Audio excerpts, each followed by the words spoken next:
Yes, now you ask. Can you please explain this problem again? How digitization going to help us? Lack of conclusive ownership right. Because whenever you are digitalizing, have you seen any digital records, land records? Suppose this is the computer screen. If you go to hotel for a stay, in hotel if there are rooms, they will be shown like this. ऐसा होता है. Suppose on the first floor, second floor, third floor, these are the screens. If these are red, it means these rooms are occupied. If these are greens, these are vacants. This is how these hotel owners will allocate the rooms. On the same lines, if you think about land records, there's one map. So they just mark on the digital platform that we have records for this, we have records for this. Other records are missing. So we'll go to this place, we'll find the owner. We'll go to this place, we'll find the owner. So this is the main aim, to complete this particular digitization, so that you know that in a particular area all the records are fulfilled, and government is having total land records of a particular area. This is the role of पटवारी. निकलती है ना 5000 post of पटवारी, वही काम होता है. ठीक है. So measurement of land etc. that is done by that particular. Traditional records देखे थे, उसमें जैसे हमने अपने प्रोवाइड किया था, उसमें प्रॉपर नाम होता है, जगह होती है, प्रॉपर साइज होता है, और जो गवर्नमेंट टेम्पलेट से ही निकलता है, तो वो ऑलरेडी हमारे पास डिजिटाइजेशन से digitization से problem of repetition will also solve. If you mark this particular land to someone, like this particular land belongs to a person called ABC, then you will find another record at another place for the same land. Then you will find redundancy, 2 records for one particular land. Then you can solve the problem. Suppose your government is thinking to acquire this particular land to establish a MNC. Then government will give compensation to ABC. But if you have another record, because in paper form you can find a repetition, but in digital form there is no repetition. Getting my point? They will not take your name. Repeat करोगे आप, like in examination form. If I filled the details, name, date of birth, phone number, email ID. If you again try to fill that form, they will not accept. That is the beauty of the system. So that's the main reason. So that actually solved the problem of lack of conclusive ownership right. Because whenever you are going for a particular land, वो किसके नाम पे idea नहीं रहता था. Then you find some records are missing. If you think the same perspective from the perspective of voter ID, 1951, first time election, what happened? Voter ID में नाम थे चुन्नू की mummy. Repetition in voter IDs. तो ये सारी चीजें तो same on the same. Think from 1950s perspective. Land records नए नहीं हैं. अगर आप आज के तारीख से सोचोगे ना, these are very difficult. So land records are old. We have to digitalize these records. So there are some repetitions as well. That's the main problem. Now you will give compensation. There are 2 owners. किसको दोगे आप compensation? Government will not give both of them. They will give a same amount of compensation. अगर 2 लोग होंगे तो they have to divide, but they have to solve the problem. Getting my point? This is the main problem. Repetition, redundancy, land records were missing, etc. There's one program that I'll make you write in 2008, Land Records Modernization Program. It started in 2008. So initially, post 1991, government started digitalizing the existing record. But in 2008, government launched a full-fledged scheme to digitalize. It means after launching a scheme, there is a compulsion from the government side to achieve that particular program on time. That's the main reason behind this success. So till this point, 2018, we have come so far. So it means in 2018, the position of land records is far better in comparison to 2008, just because of that particular program. Still have any doubt? So right, in the year 2008, government launched a program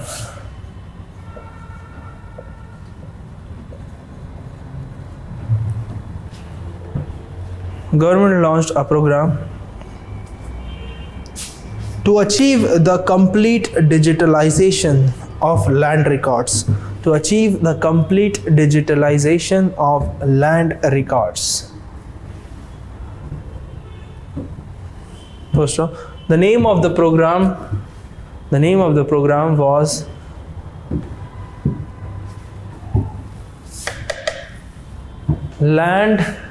National Land Records Modernization Program.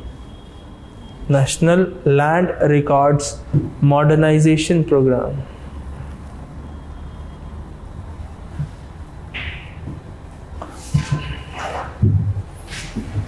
So right, the main concern or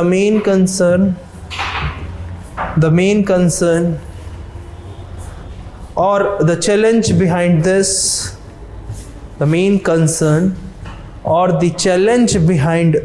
behind this program,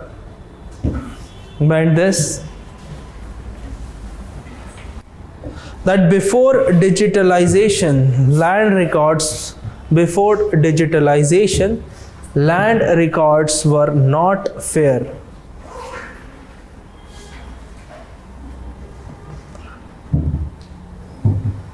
So the threat was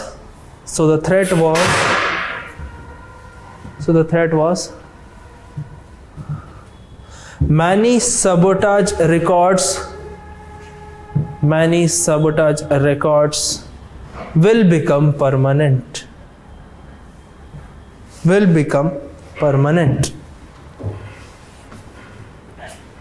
This was the main concern.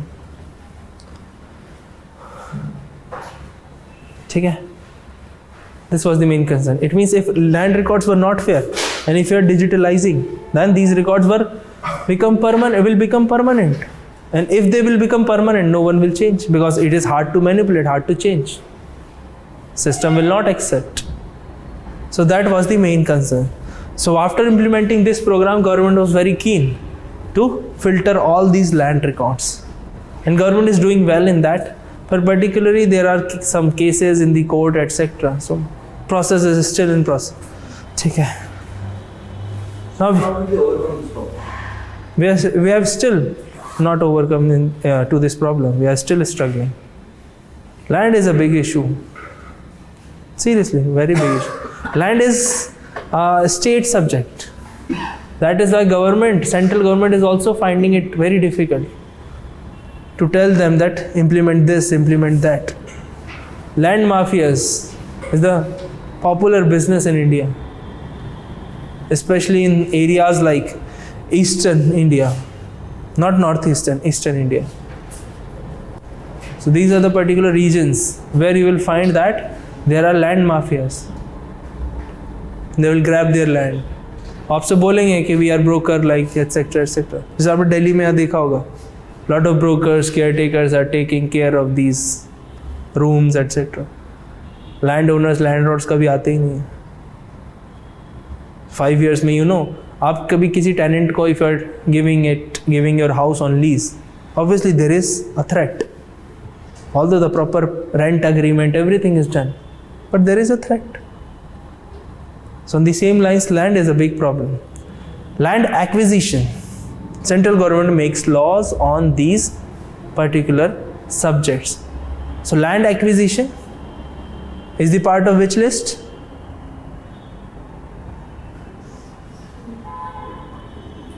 Land is the part of which list? That is clear. Kejriwal ji रोते रहते ना, land ही नहीं है. अब land Delhi का भी ले लोगे तो सेंट्रल गवर्नमेंट कहाँ जाएगी? Central government in a federal country is having union territory. It's capital. Russia, Moscow is a union territory. Washington DC is a union territory. So these are union territories. Land is a state subject. What about land acquisition? Concurrent. Deliberately they have put it in concurrent list. So it is hard to negotiate with states as well, because of lack of political will, etc. I told you these zamindars later on became MPs and MLAs. So we'll make laws against land. So these laws are still in process. I hope that in the next 50-60 years, maybe something concrete will happen about these lands. Some problems are, we can say, never-ending problems. So maybe agriculture, in the next 10 years, I'm not seeing any solution. So starting with the land problems, we'll move towards agriculture sector. Okay, now we will write the subheading, land leasing. This is also the part of modern land reforms. So under modern land reforms, first one we had discussed, digitalization of land records. Second one, land leasing. What's the meaning of land leasing? So you write, it is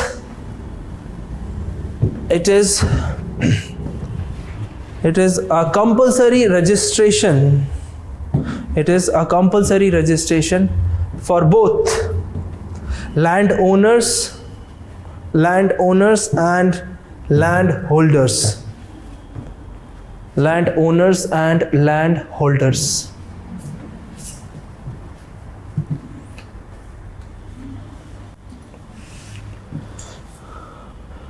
Next line. This is the solution to the problem of lack of conclusive ownership rights. This is the solution to the problem of lack of conclusive ownership rights.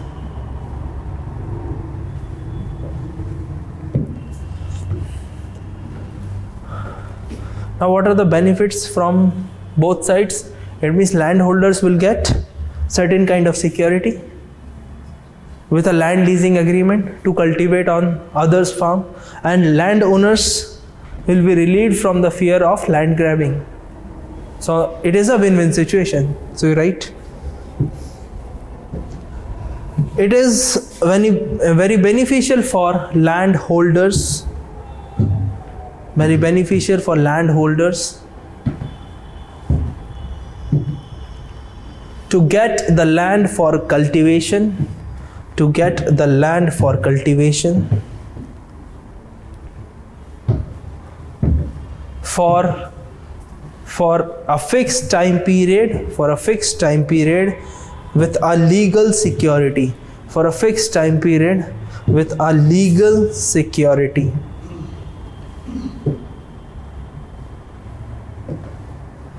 Full stop. Landowners will be relieved from the threat of land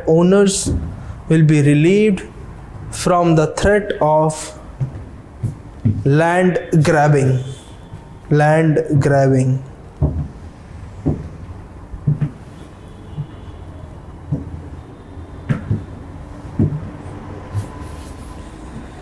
Oh. What do you think? It is a good reform? So you write, it is a win-win situation for both the parties. It is a win-win situation for both the parties.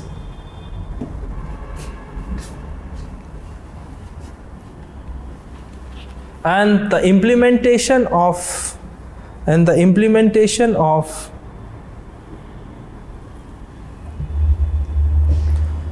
this program was quite appreciable in India.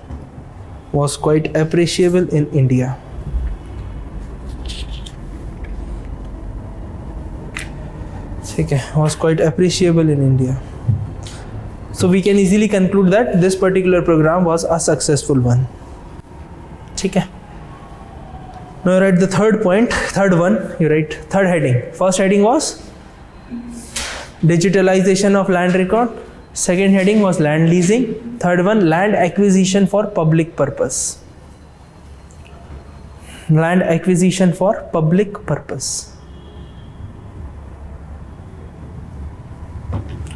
Now why government acquires land?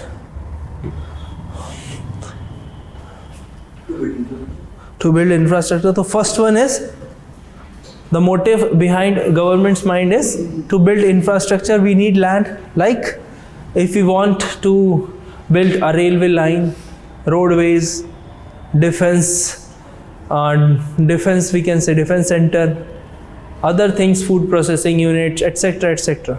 So government requires land. And these lands are, if these lands are privately owned, it means government has to pay certain amount of money in order to purchase that land. So how to facilitate this land acquisition? And if this land acquisition is happening for public purpose, obviously when government acquires any kind of land, that is for public purpose. Otherwise, private companies will directly acquire land from the landowners. There is no role of government. So you write the heading, land acquisition for public purpose. देख लिया? First point, generally government acquires land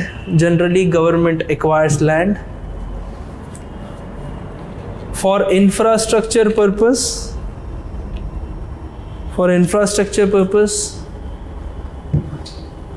comma defense,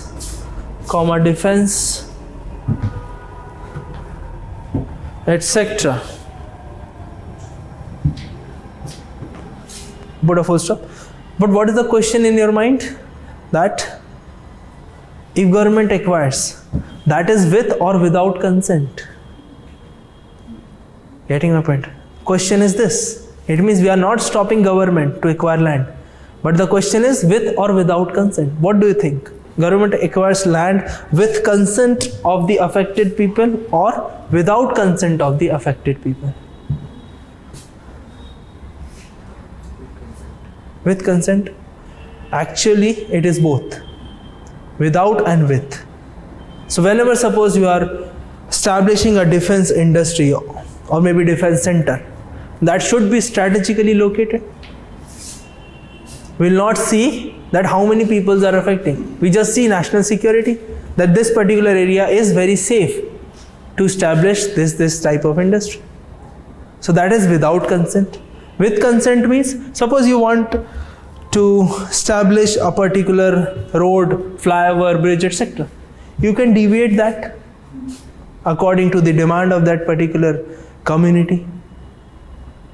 Like in Bhopal, there was one bridge, Raja Bhoj Bridge, naya bana hai. Government spent around extra 1 or 2 crore rupees just to deviate that, because there was one mosque. इधर भी हर जगह होता है. Another example, there was a Savarkar Bridge flyover in Bhopal. That Savarkar Bridge was expected to cut a building of big college. There was a big college, social science college. In the initial days, there was a map that bridge will cut the building into 2 halves. And that is a private college. But what were the repercussions? You will lose the infrastructure for the education purpose. It will take 4 or 5 years, maybe 3 to 4 years to rebuild that or to relocate to other place. So government started deviating that particular bridge. That is what we call with consent. Without consent, like defense acquisition. Like you want to build a dam, so that is obviously without consent. जहाँ नदी होगी, पानी होगा, वहीं तो होगा. So first of all, we need to see the condition. So government generally acquires infrastructure defense purpose, and that too with or without consent. If it is with or without consent, what are the questions in your mind? Suppose you imagine your house in future will be taken by government. What are the things will come in your mind?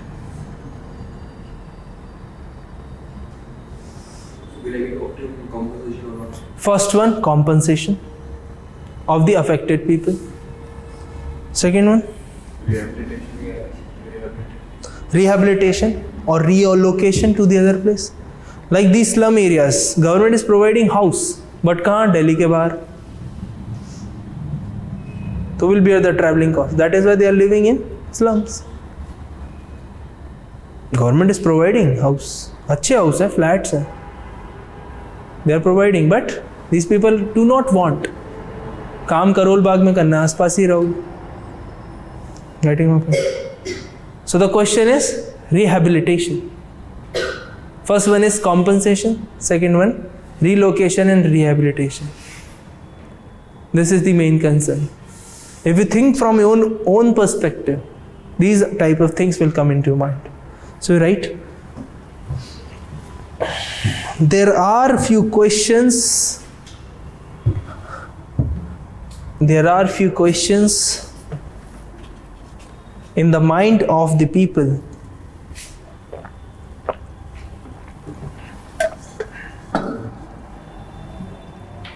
In the mind of the people. After government acquires land, after government acquires land,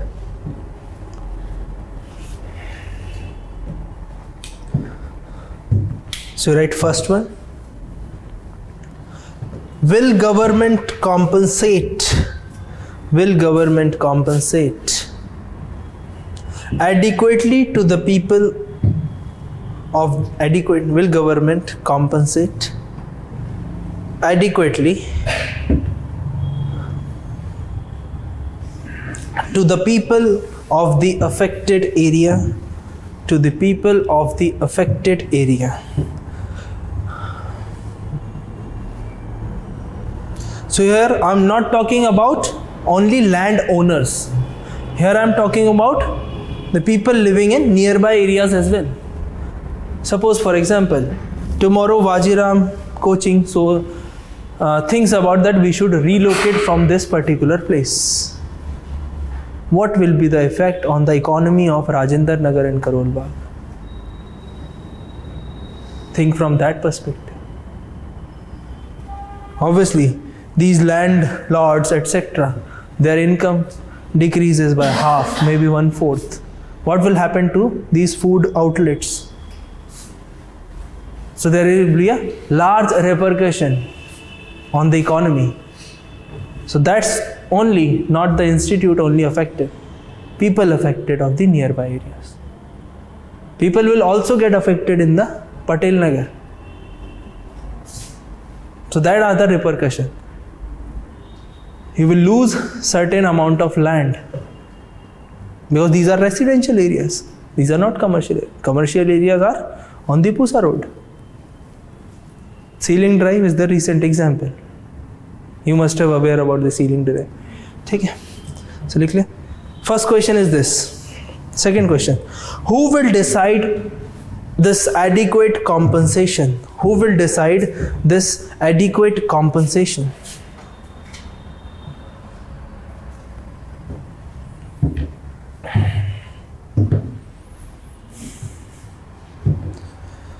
Full stop, put a question mark. In bracket you write loss of jobs, loss of jobs, loss of land, comma, loss of settlement, comma, loss of settlement, etc.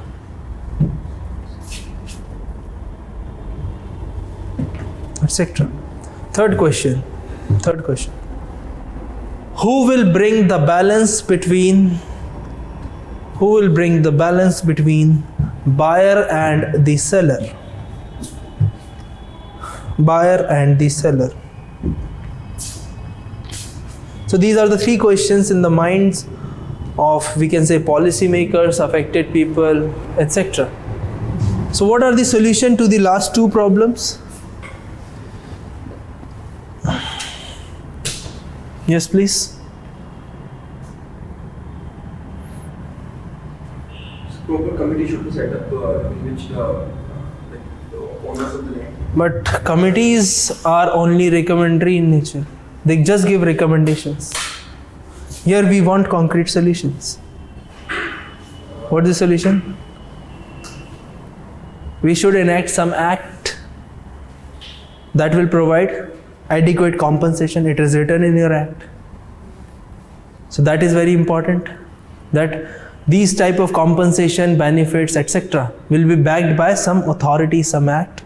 So government will be accountable to provide this. Getting my point? So you write in the next paragraph.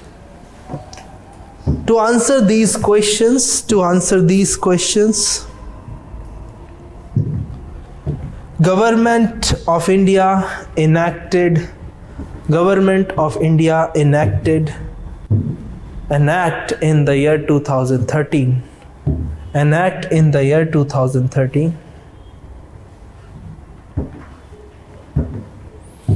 known as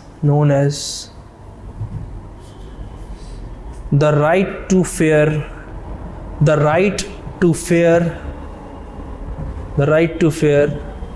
compensation,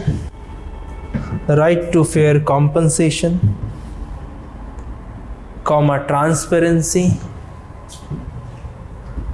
right to fair compensation, you write and transparency, compensation and transparency in land acquisition, rehabilitation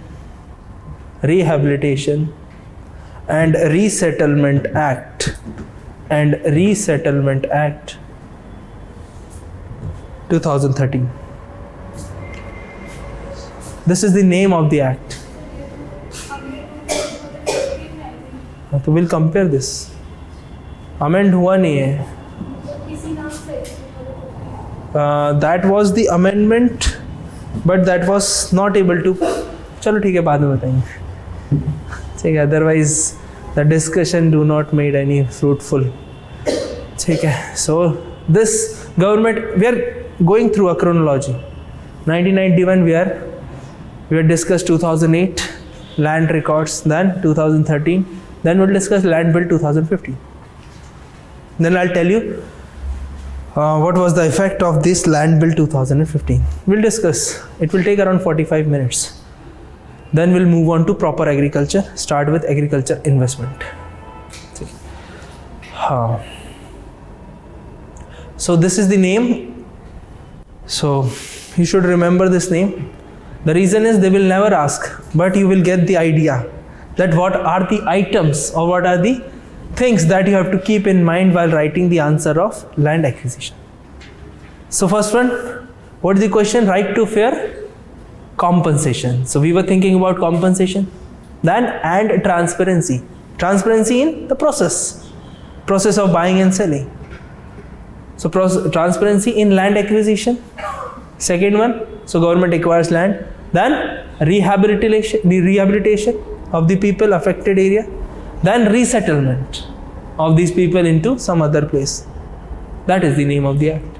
आपको याद और rote learning, there is no concept of rote learning. अब आप समझ गए, ठीक है. So this is the full name of this act, popularly known as Land Act or Land Acquisition Act 2013.